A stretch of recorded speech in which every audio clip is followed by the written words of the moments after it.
Quand mon mari est mort, je pensais que la douleur de le perdre était la pire chose que j'aurais jamais à endurer. Je pensais que les larmes, la solitude et les longues nuits de silence étaient les vallées les plus sombres que j'aurais à traverser. Mais je me trompais.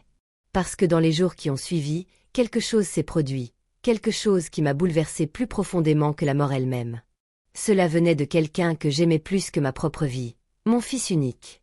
Il m'a posé une question si inattendue, si perçante, que pendant un moment, je n'ai même pas pu respirer. Ce n'était pas le genre de question pour laquelle on se prépare en tant que mère. Ce n'était pas quelque chose auquel on pouvait répondre par un simple oui ou non.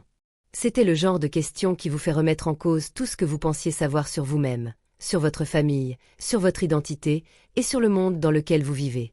Mais voici le cruel retournement. Avant même que je puisse comprendre ce que mon fils avait dit, j'ai réalisé que sa question ne venait pas de la curiosité. Elle venait de la douleur. Une douleur qui s'était accumulée tranquillement, secrètement, sous la surface de nos vies. Une douleur enracinée non seulement dans la perte de son père, mais dans le poids invisible de quelque chose de plus sombre, quelque chose transmis à travers des générations de personnes qui nous ressemblent. Cette nuit-là, alors que je fixais les yeux de mon fils, mon esprit a voyagé en arrière. À travers chaque choix que nous avions fait, chaque insulte que nous avions encaissée, chaque injustice que nous avions subie, j'ai compris que ce n'était pas seulement sa question. C'était la question d'un peuple. C'était la question de la survie. Et lorsque je vous dirai enfin ce que mon fils m'a demandé, cela pourrait vous choquer, vous aussi, car ce n'est pas le genre de question qu'un enfant devrait jamais avoir à poser à sa mère. Mais avant d'en arriver là, je dois vous ramener en arrière, là où tout a commencé. Car ce n'est qu'à ce moment-là que vous comprendrez pourquoi les mots de mon fils m'ont autant blessé, et pourquoi, à ce jour, ils résonnent dans mon cœur comme une plaie qui refuse de se refermer. Mon histoire commence dans une petite ville où tout le monde connaissait le nom de tout le monde, mais où tout le monde ne se traitait pas avec respect. C'était un endroit qui paraissait calme en surface. Des rues tranquilles, des maisons bien entretenues, des enfants courant pieds nus dans l'herbe. Mais sous cette surface coulait un courant invisible. Un courant qui nous divisait, nous rappelait chaque jour où nous nous situions dans un monde qui prétendait que l'égalité avait déjà été atteinte. Mon mari, Daniel, était un homme fier. Il travaillait plus dur que quiconque que je connaissais, non seulement pour subvenir à nos besoins, mais pour prouver jour après jour qu'il avait sa place dans des espaces qui n'avaient jamais été conçus pour lui. Il se levait avant le lever du soleil, travaillait jusqu'à l'épuisement, et rentrait chaque soir avec un sourire, prêt à me serrer dans ses bras, moi et notre petit garçon. Mais derrière son sourire, je voyais toujours la lassitude, l'épuisement qui ne venait pas seulement du travail, mais des humiliations silencieuses qu'il subissait. Être suivi dans les magasins, être traité comme un enfant par des hommes 2 fois plus jeunes que lui, être ignoré pour des promotions alors qu'il était le plus qualifié. Il supportait tout cela avec dignité, protégeant notre fils de la laideur du monde. Et puis un matin, il ne s'est pas réveillé.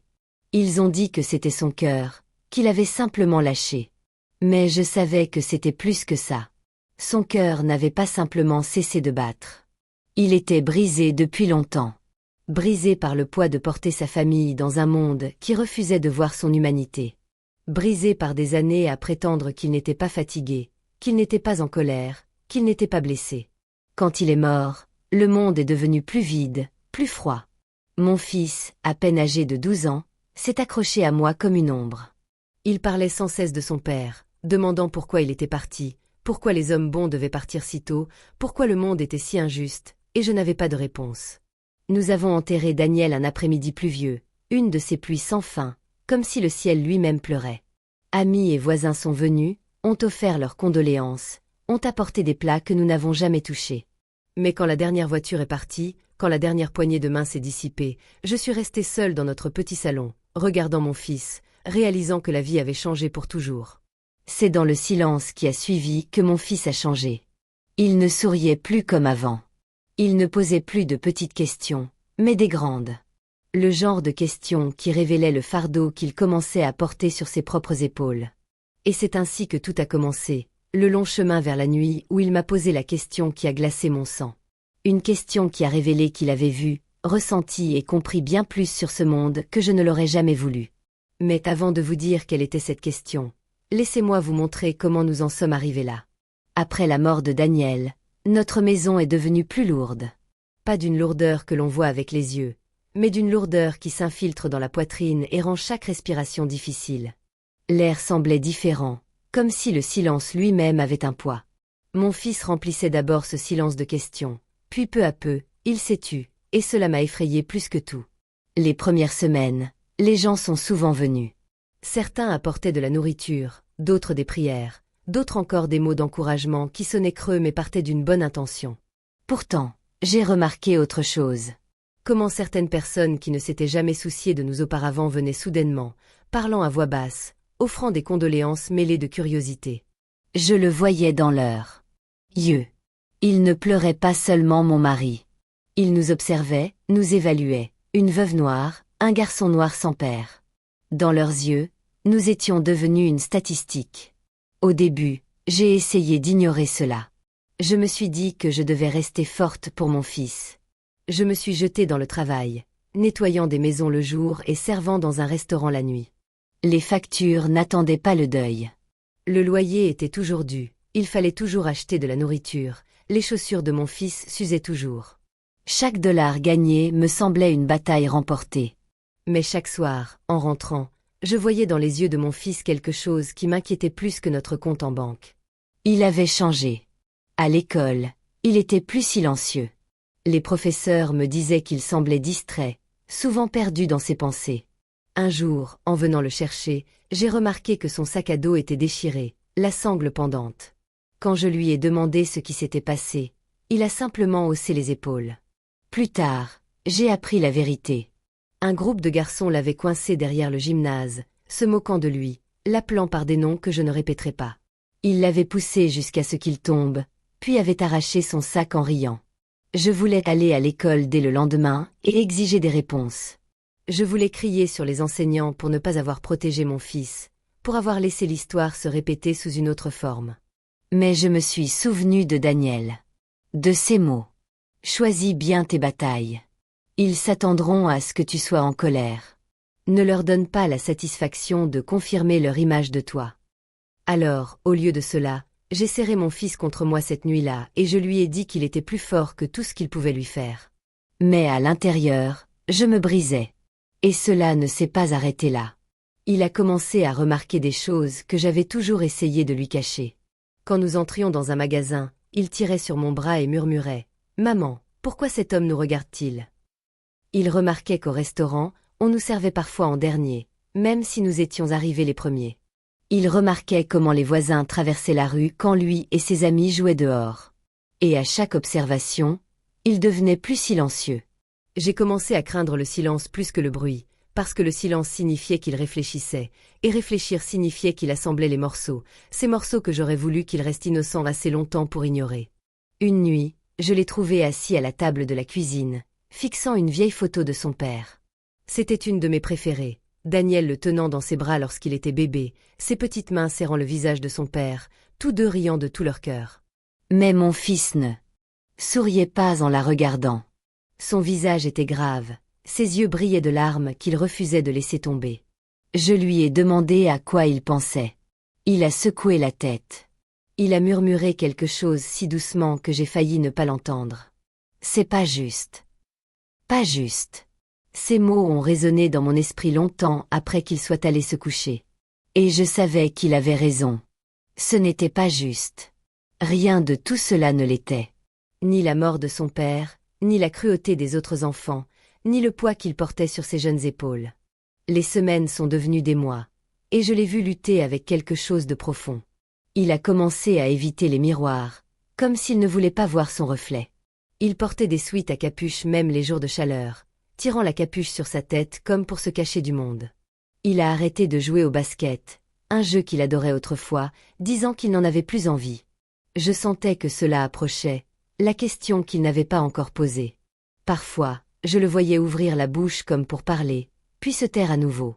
D'autres fois, il restait près de moi, comme s'il voulait dire quelque chose sans en avoir le courage. Et à chaque fois, mon cœur se serrait, car je savais. Je savais que ce qu'il portait n'était pas petit, que ce n'était pas le genre de choses qu'une mère pouvait réparer avec un câlin ou un repas chaud. C'était plus grand, plus profond, quelque chose que le monde avait planté en lui avant même qu'il ait la chance de se définir lui-même. J'ai commencé à redouter le jour où il mettrait enfin ce fardeau en mots. parce que les mots, une fois prononcés, ne peuvent jamais être repris, et je craignais que ces mots ne révèlent une vérité trop douloureuse pour moi. Mais je savais aussi qu'ils allaient venir. Je le voyais dans ses yeux. La tempête se formait, et quand elle éclaterait, tout changerait. Cela s'est produit une nuit où le monde dehors semblait calme. Mais à l'intérieur de notre petite maison, une tempête faisait rage. L'air était épais, lourd, un silence suspendu, prêt à se briser. J'avais fini de faire la vaisselle, les mains rougies par l'eau chaude, lorsque j'ai remarqué la lumière encore allumée sous la porte de sa chambre. Il était passé minuit. J'ai frappé doucement, puis j'ai ouvert la porte. Il était assis au bord de son lit, les épaules courbées, serrant un oreiller si fort que ses jointures en étaient blanches. Ses yeux étaient rouges, non pas de sommeil, mais de larmes. Des larmes qu'il m'avait cachées. Pendant un instant, il ne m'a pas vue. Il murmurait pour lui-même, les lèvres tremblantes, le corps secoué comme s'il portait un poids trop lourd pour son jeune âge. Quand enfin il a levé les yeux, son visage m'a brisé. Son expression, je ne l'avais jamais vue. Un mélange de douleur, de peur et de désespoir. Je me suis assise à côté de lui, posant doucement ma main sur son dos. Il a d'abord sursauté, puis s'est blotti contre moi comme un enfant qui se noie s'accrochant à une planche.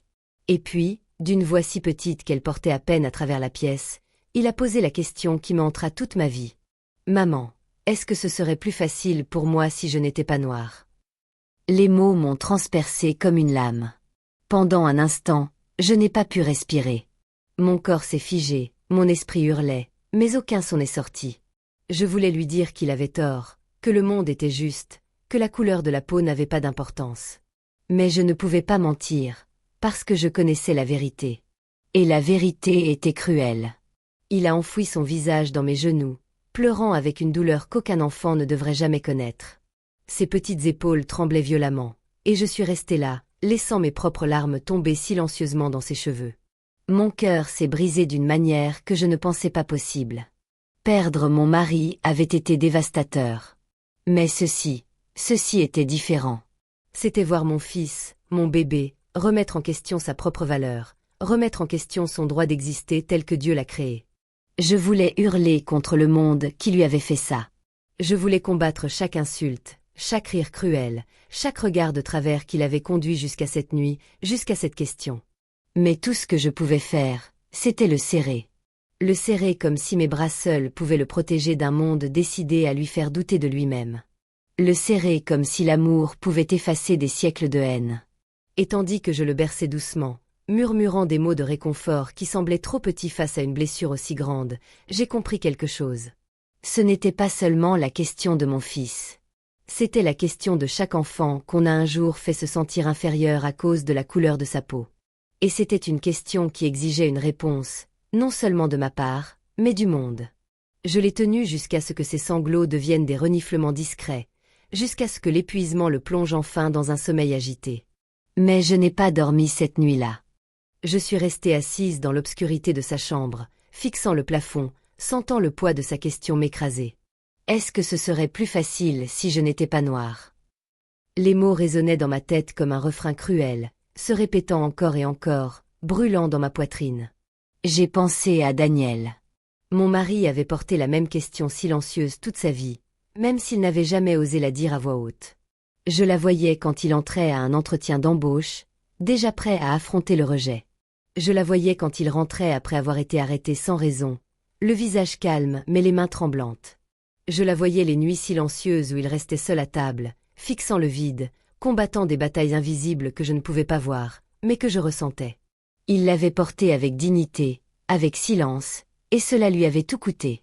Et maintenant, mon fils la portait aussi. Cela m'a brisé de réaliser que le deuil n'était pas la seule chose que mon enfant avait héritée.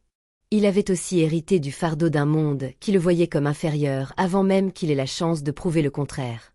Cette nuit-là, je me suis fait une promesse. Je ne laisserai pas le silence l'engloutir comme il avait englouti son père. Je ne laisserai pas cette question le définir. Il devait connaître la vérité. Pas la vérité édulcorée, mais celle qui libère. Dans les jours qui ont suivi, j'ai parlé avec lui plus ouvertement que jamais. Je lui ai parlé de la force de son père, de la résilience de ceux qui nous ont précédés, du sang qui portait non seulement la souffrance mais aussi le courage, la brillance et la survie. Je lui ai rappelé que sa peau n'était pas une malédiction mais une couronne. Que chaque nuance de lui portait une histoire de triomphe écrite par des ancêtres qui avaient refusé de disparaître. Je ne lui ai pas menti. Je lui ai dit que la vie ne serait pas toujours juste. Que certaines personnes le jugeraient avant même de le connaître. Mais je lui ai dit quelque chose d'encore plus important. Qu'il avait un choix. Il pouvait laisser leur ignorance le définir, ou il pouvait s'élever au-dessus d'elle, portant la force de son père et mon amour.